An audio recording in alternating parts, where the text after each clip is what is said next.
दोस्तों, वैशाख पूर्णिमा के दिन बुद्ध जयंती मनाई जाती है। इसी दिन भगवान बुद्ध का जन्म हुआ था और इसी दिन को बुद्ध पूर्णिमा भी कहा जाता है। बुद्ध दुनिया को अहिंसा, करुणा और संपूर्ण विश्व को शांति देने का संदेश देते हैं। बुद्ध के उपदेश लोगों को जीवन जीने की राह दिखाते हैं। भगवान बुद्ध ने पूरी दुनिया को करुणा और सहिष्णुता के मार्ग के लिए प्रेरित किया। गौतम बुद्ध का कहना था कि हर पुरुष की 4 पत्नियां होनी चाहिए। इसके पीछे भी एक दिलचस्प कहानी है। बुद्ध के प्रारंभिक उपदेश वाले 32 आगम सूत्रों में से एक में इस कहानी का जिक्र है। बुद्ध ने सुनाई थी 4 पत्नियों की कहानी। जी हाँ, एक आदमी की 4 पत्नियां थी। प्राचीन भारत की सामाजिक व्यवस्था ऐसी थी जहाँ एक पुरुष कई पत्नियां रखता था। समय बीतने पर वो व्यक्ति बीमार पड़ गया और उसे अपनी मौत करीब दिखने लगी। जीवन के अंत में वो बहुत अकेलापन महसूस करने लगा। उसने अपनी पहली पत्नी को बुलाया और अपने साथ दूसरी दुनिया में चलने के लिए कहा। व्यक्ति ने कहा, मेरी प्यारी पत्नी,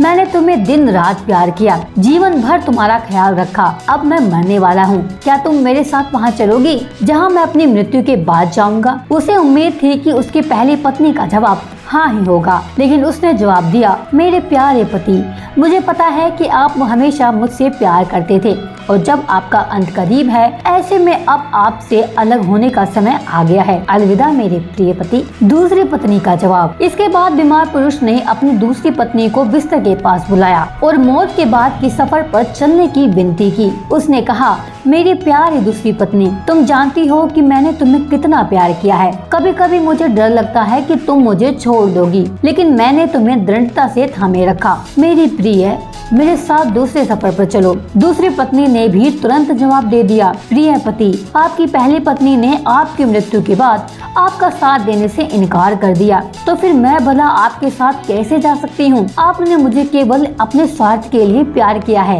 ये सब सुनकर पति बिल्कुल हताश हो जाता है, लेकिन वो अपनी तीसरी पत्नी से भी जवाब मांगना चाहता है। मृत्युशैया पर लेटे हुए पुरुष ने अपनी तीसरी पत्नी को बुलाया और उसे भी अपने साथ चलने को कहा। तीसरी पत्नी ने आंखों में आंसू भरकर उत्तर दिया, मेरे प्रिय पति, मुझे आप पर दया आ रही है। आपने मेरे लिए कितने दुखों को सहा है, इसलिए मैं अंतिम संस्कार तक आपके साथ रहूंगी। इस तरह तीसरी पत्नी ने भी उसके साथ चलने से इनकार कर दिया। अब बारी थी चौथी पत्नी के जवाब की। जब तीनों पत्नियों ने उसकी मृत्यु के बाद उसका अनुसरण करने से इनकार कर दिया, तब उसे याद आया कि उसकी एक और पत्नी है, उसकी चौथी पत्नी, जिसकी उसने ज्यादा परवाह नहीं की थी। चौथी पत्नी के साथ उसने हमेशा एक दासी की तरह व्यवहार किया था और हमेशा उसे दुत्कारा था। पुरुष ने सोचा कि अगर वो अब उससे अंतिम सफर पर साथ चलने को कहता है तो वो निश्चित रूप से मना कर देगी। हालांकि वो इतना ज्यादा डरा हुआ था और अकेलापन महसूस कर रहा था कि उसने अपनी चौथी पत्नी से भी दूसरी दुनिया में साथ चलने की गुजारिश की।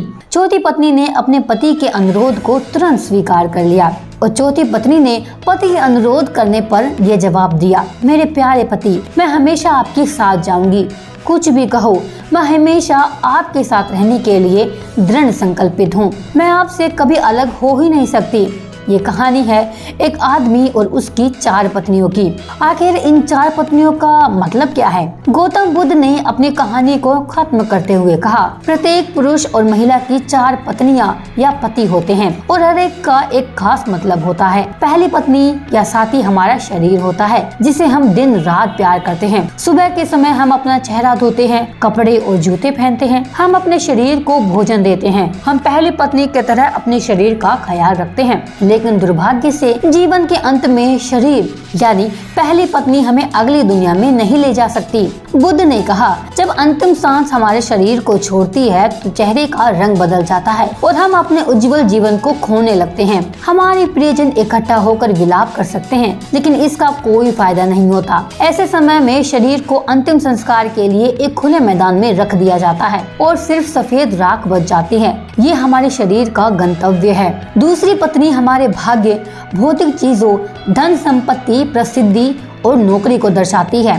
हम इन सभी भौतिक चीजों से काफी जुड़ाव महसूस करते हैं, जिसे पाने के लिए हमें कड़ी मेहनत करनी पड़ती है। हम इन चीजों को खोने से भी डरते हैं और बहुत कुछ पाने की इच्छा रखते हैं, लेकिन इसकी कोई सीमा नहीं होती। जीवन के अंत में ये चीजें मृत्यु तक हमारा पीछा नहीं कर सकती। हमारे भाग्य ने जो भी इकट्ठा किया है उसे हमें छोड़ना ही होगा। हम इस दुनिया में खाली हाथ आए हैं और मृत्यु के समय भी खाली हाथ जाएंगे। हम अपनी मृत्यु के बाद अपना भाग्य पकड़कर नहीं रख सकते। जैसे दूसरी पत्नी ने अपने पति से कहा था, तुमने अपने अहंकार और स्वार्थ के लिए सिर्फ मुझे अपने साथ रखा और अब अलविदा कहने का समय आ गया है। बुद्ध कहते हैं कि तीसरी पत्नी का अर्थ है हमारे नाते रिश्तेदार। ये हमारे माता पिता, भाई और बहन, सभी रिश्तेदार, दोस्तों और समाज की तरह है। वो आंखों में आंसू लिए हमारे साथ शमशान घाट तक ही आ सकते हैं। वो हमारे लिए दुखी और उदास रहते हैं। इसलिए हम अपने शरीर, भाग्य और समाज पर निर्भर नहीं रह सकते।